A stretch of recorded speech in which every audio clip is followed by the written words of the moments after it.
Hello and welcome to WyzGyz Entertainment. This is your host Wyman. Today's background check.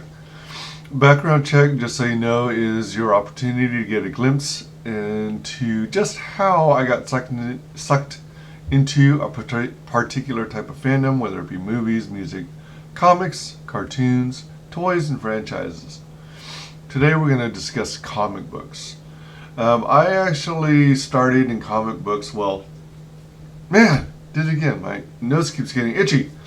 Um, I got into comics at an early age.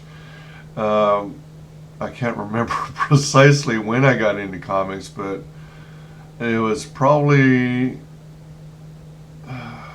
in my early teens.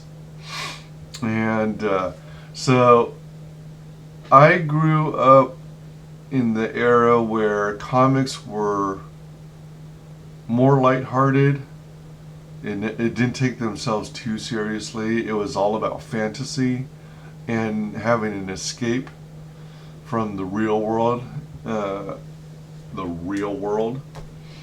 and that's what drew me into comics. Um,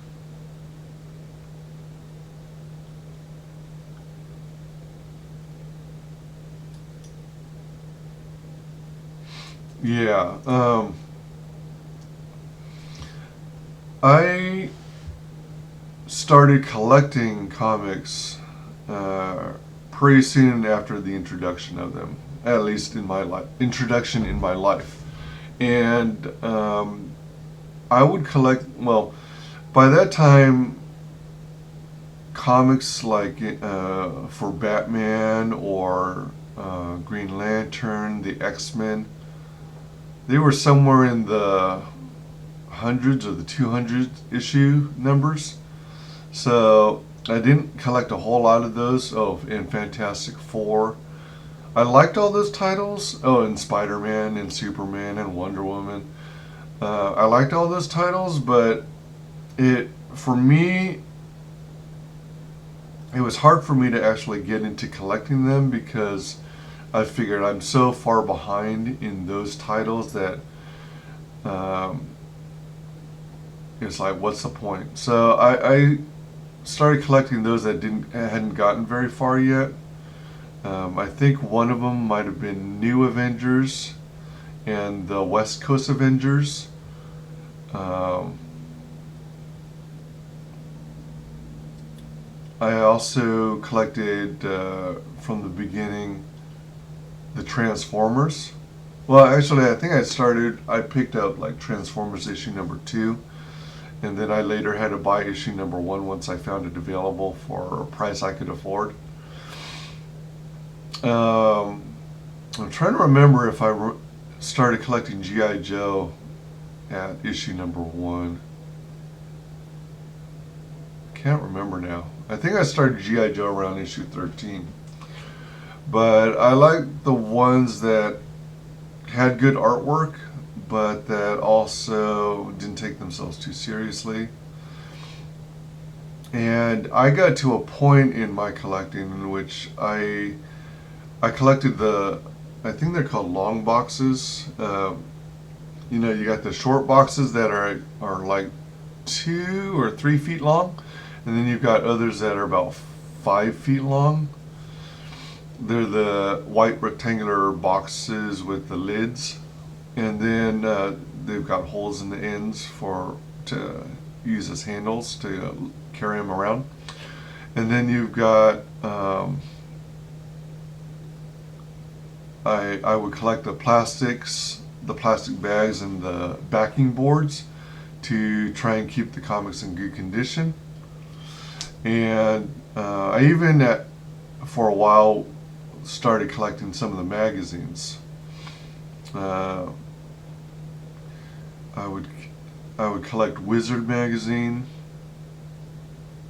and then I think it's called Overstreet Price Guide, where you can like monitor how much comics are worth. And I would check in on those periodically, and see how my collection was doing, and update them with little stickers on the outside of the comics bags for my reference. What else was I into?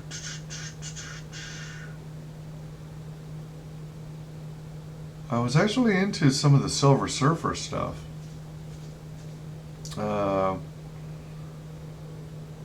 I did collect the Wolverine miniseries.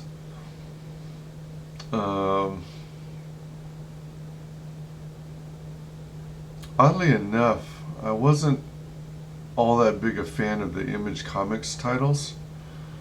I mean, they look kind of cool, but I wasn't particularly into the ultra muscular guys with the million pockets and the oversized weapons. I mean, I like some of that stuff, but and I like the, you know, how superheroes were idealized in physical form. So women looked like women, and they were feminine looking, and men like manly men. So I was a big proponent of that style. I also used to collect Booster Gold and Blue Beetle. Those I found entertaining. Let's see. Probably in another video or in another stream, I'll actually go into some more specifics and pull out comics from my collection. I also, with the comic book stores, I got some of the, you know, the thicker books. Not a whole lot, but some of the, when they started calling themselves graphic novels. I collected things, and the cash grab types of comics. Excuse me. Where they pull all kinds of stunts, like the multiple variants of the, I think it was the Todd McFarlane Spider-Man cover, where the cover's like literally full of webs all over the place, and Spider-Man's front and center. That was pretty cool. They had, I think, a gold foil variant, silver foil variant, and then of course the Death of Superman issues, where it came in a black bag and it included like a mourning armband, a black mourning armband, and the Dark Knight Returns series of books.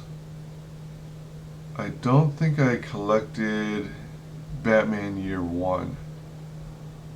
Oh, I also collected things like Lone Wolf and Cub. That was like I think I got the compilation of all the issues in one book.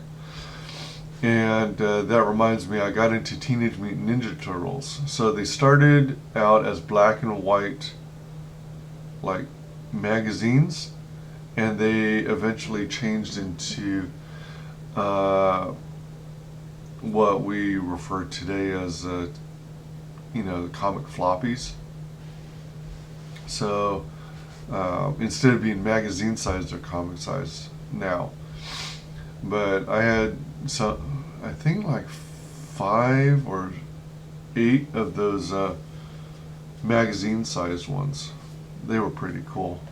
So I got into TMNT, Teenage Mutant Ninja Turtles, for a while. I think, or I hope I still have those. When it came to comic book stores, I also kind of gradually drifted away from traditional comics because, oh well, when I was collecting comics actively, I was plucking down like $40 a week. Or wait, was it a week? $40 a week or $40 every other week. Wow, man, that's a lot of money. And I'd get like 10 or 15 books every visit. And then they also had this thing called Free Comic Book Wednesday, was it? And I would try and grab comics any chance I got then. Because you could get a bunch of like titles you normally wouldn't pick up for free. And then I got into some action figure collecting, and then for a while I was gaining a real big interest in collecting figurines based on comic book properties, but those are freaking expensive. So that didn't last very long. And also, when I was collecting comic books, comic books were still, sorry for jumping around back and forth in history, but I'm just kind of trying to do this flying off the seat of my pants, and bringing up whatever comes to mind at a given moment. But when I got into comics, I think they were still charging like 50 cents per issue, and then it went up to 75 cents an issue, and then somewhere around it jumping to 125 to 150 an issue. That's when I started going, hey, hold your horses, and decided, well, maybe my times of collecting are coming to an end, because I'm not willing to pay this much near as often. And I also started seeing a trend where everything was becoming more and more serious. They were trying to make things more realistic, to the point at which they wanted to make more real world connections. So they were like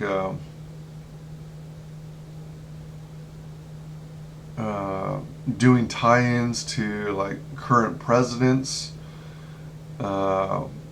turning our presidents into superheroes.